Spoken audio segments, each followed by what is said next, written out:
where there isn't enough time to think through and overanalyze the situation. Is there a principle that you use to help you make good decisions and you think might help the audience today? You know, you rely on training and experience. Okay. And if you don't have a lot of training, like you say you're a rookie, you don't know a whole lot. A lot of it just comes from how you were raised, how mom and dad taught you when you were little, golden rule, treat others as you wanted to be treated. Just doing the right thing. Yeah, I had a boss one time tell me, he says, you'll never go wrong doing the right thing. And he was 100% correct on that. I love that, man. One of the things that we talk about, a lot of it's on our men's podcast, but we talk about a lot on this show as well. The topics surrounding identity, around profession, around narratives that people say we should be following. What was for you, Patrick, the hardest part of laying the badge down and kind of discovering who Patrick is without the uniform? Well, I'm a big fan of the saying, and I wish I made it up, but I did not. But I use it all the time, was dig the well before you're thirsty. I love that. The great part about being in public service is most of the time we know when we're going to pull the pin. We know when we're eligible to retire. And I'll tell you what, being a street cop for 25 years, that's a young guy's game. That's not an old guy's game. I was 55 when I pulled the pin. That was old. Your body takes a beating. So you have to take a step back and say, you know what, this is not forever. And this is a huge part of me, but it's not me. If you feel what I'm saying, it's, you have to find out who you are. You have to be comfortable in your own skin, and you have to be able to, like you said, lay that badge on the table and your gun and all of your equipment. And it's like, okay, I'm no longer Sergeant O'Donnell. I'm just John Q. Citizen. And for me, it was a gigantic relief. I remember walking out after I turned all my stuff in the day I retired. I'm like, I don't have to make life and death decisions anymore. Not like on a daily basis, because I was a boss. I was on the street. I supervised the cops that were on the street. So I'm the one's like, okay, should I call the SWAT team? Do we have enough to kick that door? Do we have enough to arrest that person? It's like, do I need more cops? And if I don't call enough cops and something bad happens, that falls squarely on my shoulders. But you don't want to be Chicken Little. The sky is falling every 5 seconds. Oh, absolutely. So you have to find that, in between. So walking out that door, again, I'm just like, I'm responsible for me and my family. And of course, if there's a stranger and I can help, I'm going to help them. But I don't have that magnitude. I don't have political pressure on my shoulders. I don't have to worry about being on the evening news that night. All that has happened to me. And all of a sudden, in one stroke of a pen, it was all gone. It's powerful stuff, man. Yeah. I know that, especially today, in this era that we're in, law enforcement officers are kind of, a lot of them are taking it on the chin. You've seen humanity at its best and at its worst in your job. How did you go about protecting your heart, man? Because I know that there are people who kind of just expect people who have influence, who have authority, to kind of just be automatons and just not feel stuff and just get the job done and make things work out for them. But how did you protect your heart, man, and not become emotionally numb? Or if you did get numb, how did you get unnumbed, if you will? Yeah, you will become numb. There is no doubt about it. Wow. But okay. there's a time and a place. When you're in the middle of, say, the call for a dead infant, which unfortunately I've had a bunch of those, and you don't know if it's a homicide, you don't know if it's a natural death, you don't know when you walk in unless it's like very obvious, which I've had those too, unfortunately. And you treat it like a homicide, and you have to be stoic. You have just do your job, and you have to preserve the scene. And there's all kinds of exterior things. There's going to be family running up to the door. They want to, comfort, mom. There's all kinds of stuff going on that's very emotional, and you have to literally detach yourself from all of that. And you go home, and there's healthy and unhealthy ways of dealing with it. The unhealthy way, and I've seen this more than one time, is the answers aren't at the bottom of a whiskey bottle. Booze, drugs, any kind of addicting, behavior like gambling, whatever the, fill in the blank. There's healthy and unhealthy. I'm a gym rat. I always have been. My way of coping with things was I love to go work out. So I worked out every day and I still do. It becomes a habit. So try to live a healthy lifestyle. And the second thing was, unfortunately, a lot of cops fall into this trap of their only friends on planet Earth are other cops. They think they're the only ones that can understand them. And for certain situations, they are the only ones that will understand, what Fair they have enough. gone Fair through enough. or whatever. But you can't live in an echo chamber. And I think that's one of the biggest problems with our society today. Everybody's picked a side, everybody's picked a group, and they're unwilling to hear other people's narratives. They're unwilling to hear other people's point of views. And that's a very dangerous thing. So I told my rookies, I said, whatever friends you had before you got on this job, hold on to them for dear life, because Mm. you're going to need them later. And no truer words have said, because somebody told me that, and I repeated that ad nauseum for the guys that I worked with, and I'm like, you know what, just hold on to your friends that are not cops. You'll get through it. you know there's no atheists in foxholes. Everybody has a different degree of faith, and when you go Absolutely. through extreme things, it seems like it goes extreme in either direction. Either you're more or less cursing God, for how could this have happened? Then there's the other side is like, well, thank you, God. I actually got out of X, Y, or Z last night, and I didn't think I was going to. I've had that happen to me more than one time. You're like, there is no way I should be standing and breathing right now. Or, you go to the shooting and this guy is shot 8 or 9 times and he's walking out of the ER like 3 hours later. It's like, how could this happen? Mm. I've seen things with my own eyes. You're just like, so it will test you spiritually. It'll test your muster, but you just got to keep pushing forward. It's like anything else. It's like, say you injure your knee, your shoulder, your whatever, you get fixed up, but you got to keep moving. One of the biggest mistakes people make, especially when they get older, they stop moving. And Yeah, you can never ever stop moving. You got to keep pushing forward. it's really important. Good stuff, Yep. Patrick. I know that generally speaking, a lot of folks find it a benefit to have a cop as a friend.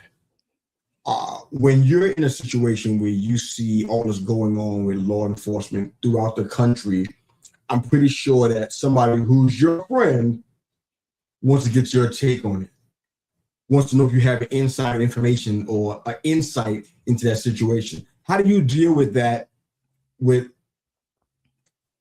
not so much about crossing the line, but I guess just helping them to understand, that you don't have to answer those questions, and all you can share is your perspective, and you seeing what they see. How do you not speak for law enforcement across the board, but kind of help the person who's asking you for all this information and insight? If that makes sense. Does that make sense, Patrick? It makes total sense to me. Okay. I was the incident commander for 7 officer involved shootings where a police officer had to shoot and kill somebody. And the last 2, I was a block away when it happened. So this is what I tell people. Most of these circumstances happen very, very fast. Yeah, you could have like a barricaded situation with like a SWAT setup, like you see on TV, where there's hours of negotiation and, like say somebody's trying to rob a bank and, they take hostages and, you've seen this portrayed on TV a zillion times, that kind of thing. The reality is most officer involved shootings happen in 2 or 3 seconds. There's some kind of confrontation, there's some kind of contact, and before you know it, bullets are whizzing around. That's reality. That's what actually happens, and it's traumatic for everyone. I'll never. How can I put this the right way?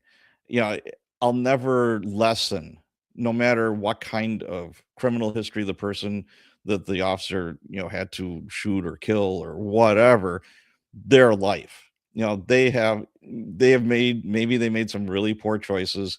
Maybe they put themselves in this position, Maybe they have a lengthy criminal history. Who knows? Whatever. But they still have a mom. They still have a dad. They still have a brother. They still have a sister. Somebody is going to be grieving because they're gone. And we can't lose sight of that. And transversely, that police officer will be affected the rest of their life. They didn't wake up that morning and say, you know what, boy, I hope I get into this officer involved shooting where my face is going to be plastered all over social media, the news. My kids, their little buddies in school are going to be like, how come your dad killed that guy? Boy, your dad's a monster. Your dad is this. Your dad is that. Then, his wife is at work and it's like all the little whispering and little hushing, blah, blah, blah. Oh, yeah, she's the one. Her husband did, X, Y, and Z. It's awful, man. It runs deep. It really does. But it is a fact of life. And, I tell people it's like, trust the process. These get investigated for almost a year, sometimes more. I mean, they pick it to pieces. There's nothing hasty about it. And what really gets my goat is politicians or other community leaders or whoever that jump to conclusions like 1 or 2 hours after the situation, before all the facts have been produced, before there's an investigation, for their own, means to get ahead and whatever. And all that does is it just causes confusion, and it causes really hard feelings on both sides. It doesn't do anybody any good. What I tell people, hey, Pat, what do you think about, X, Y, or Z? We just had a shooting in Madison, actually, yesterday, where a police officer shot and killed a guy with a knife. And if anybody asks me, right now. I'm sorry, what? It's on my screen right now. Yeah. And my advice to anyone is let the investigation run through, and then the chips will fall where they may.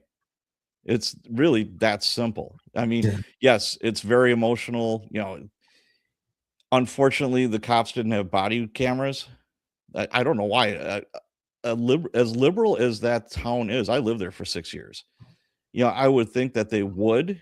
I'm kind of shocked that they don't. It makes sense, but yeah, I mean, but the problem with a cell phone video that's like 75 yards away is you're not seeing exactly what's happening. And I've had situations personally where somebody had a cell phone and they're taking video, and from that one angle, it looks like A is happening when actually C, B, D, E were actually happening.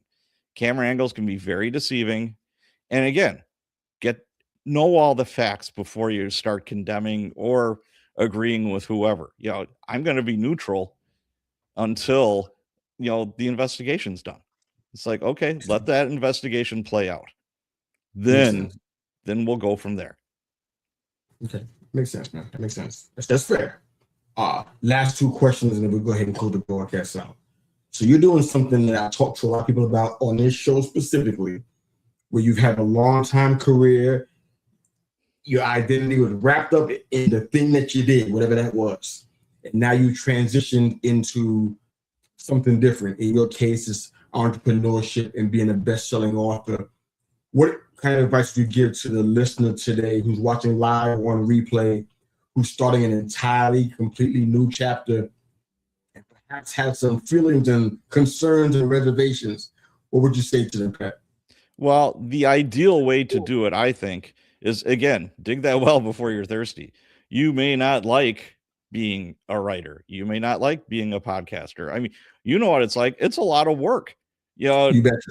It feels like it never ends. So my advice to you is dip your toes in that water before you retire, before you resign, before you walk away from whatever. Make sure this is something that you're going to enjoy doing. Secondly, give yourself some grace. You know what? Yeah, I want to be a writer. You start doing it before you leave. Things are going good. Then before you know it, hey, you feel like nothing's going right. It's like, oh man, I just don't have it today or whatever. Don't beat yourself up so badly. It's not the end of the world. There's nothing wrong with changing a little bit or pivoting. I guess that's what the cool kids say is pivoting. Yeah, So, cool word. yeah. I So, use it too. So I'm not a kid at all, so I use it. but you know what? Be flexible. Give yourself some grace and just enjoy it. And here's my advice to anybody that's done what I have done. Don't retire on Friday and expect to start a whole new career on Monday and be at the same level that you were for 25 years. It took 25 years for you to achieve that level of professionalism, of competency, etc. If you say you go into a totally different kind of business, not even entrepreneurial, you go work for ABC or whatever, you're probably not going to step in there the first day and know everything about everyone, know everything about the job, and be a superstar. It's like, it's humbling, but expect that and just enjoy the ride. You earned it. Good stuff, man. Years from now, what would you want people to remember about you most? Not about your career, but about your character.